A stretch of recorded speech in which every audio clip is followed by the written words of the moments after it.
সন্ধেবেলা স্ন্যাক্স হিসাবে হোক অথবা দুপুরের ডালের সাথে এই চিংড়ি মাছের চপটা একদমই জমে যাবে।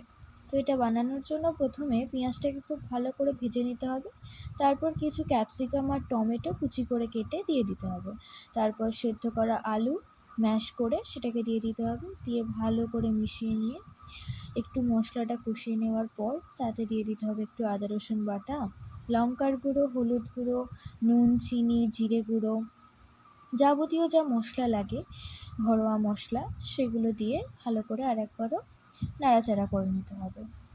ভালো করে নাড়াচাড়া করে নেওয়ার পর দেখবে কড়া থেকে ছেড়ে আসছে। তারপর অন্য একটা বাটিতে ঢেলে চিংড়ি মাছগুলো এমনভাবে ছাড়াতে হবে যাতে লেজটা থাকে। তারপর হাতে সামান্য পুর নিয়ে চিংড়ি মাছের মধ্যে ঠিক বলবো না, মাঝখান থেকে চিংড়ি মাছটা হালকা একটু কেটে নিয়ে ছাড়িয়ে মতো নিয়ে এবার ওপর দিক করে এরকম লেজটা যাতে বেরিয়ে থাকে এরকমভাবে সেভ করে নিতে হবে। তারপর ব্রেড ক্রাম্বসে কর্নফ্লাওয়ার স্লারিতে দিয়ে ডাবল কোট করে নিয়ে এরকম চপের মতো করে নিলে তেল গরম করে নিয়ে, হ্যাঁ তার আগে ওটা রেফ্রিজারেট করতে হবে, দেন ভেজে নিলেই রেডি।